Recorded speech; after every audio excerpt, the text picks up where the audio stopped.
JEE means organic chemistry. हम previous year questions कर रहे हैं और हमारा चैप्टर 1 है जनरल ऑर्गेनिक केमिस्ट्री या जीओसी।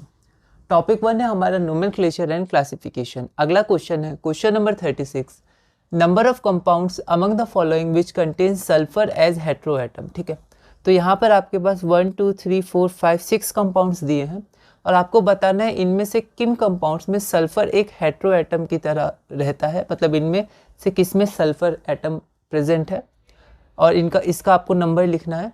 तो ये क्वेश्चन 2024 में आया, एक बार आप इसे ट्राई करिए फिर हम आगे बढ़ते हैं। तो यहाँ पर मैंने स्ट्रक्चर्स लिख दिए हैं। अगर आप देखें तो एस एटम सल्फर एटम एक थायोफीन में है और आपका सिस्टीन में है। ठीक है, एस और कहीं है नहीं तो आपका इसका आंसर 2 हो जाएगा। ठीक है, तो अब इन स्ट्रक्चर्स को आप चाहें तो लिख सकते हैं। ठीक है, तो कुछ इंपॉर्टेंट जैसे फ्यूरान हो गया, थायोफीन, पायरिडीन, पायरॉल, ये 4 तो इंपॉर्टेंट है, मतलब ये यूज़ होंगे आगे भी, जिनमें से पायरिडीन बहुत इंपॉर्टेंट है। ठीक है, और ये दोनों भी आप लिख सकते हैं। अब इस तरह आप कितने लिखेंगे, तो क्योंकि ये अब मेंस में आया है तो जो इंपॉर्टेंट एग्जाम्स में है वो तो आप लिख लीजिए स्ट्रक्चर, और बाकी जो आपको लगे या फिर कहीं आप पढ़ें या फिर आप नोट्स बनाएं आपको लगे ये स्ट्रक्चर बहुत इंपॉर्टेंट है तो आप लिख लीजिएगा, वरना ऐसे तो बहुत सारे स्ट्रक्चर्स हैं।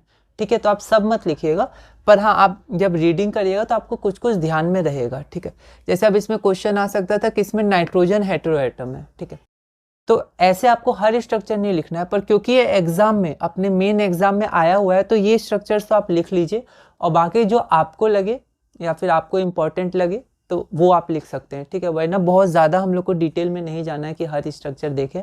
एनसीईआरटी में भी बहुत स्ट्रक्चर्स है, बस उनको हमें करना है। ठीक है, और रिवीजन बहुत इंपॉर्टेंट है। ठीक है, तो इस वीडियो में हमने क्वेश्चन नंबर 36 पूरा किया। अगली वीडियो में हम क्वेश्चन नंबर 37 करेंगे और टॉपिक 1 नोमेनक्लेचर एंड क्लासिफिकेशन में आगे बढ़ेंगे।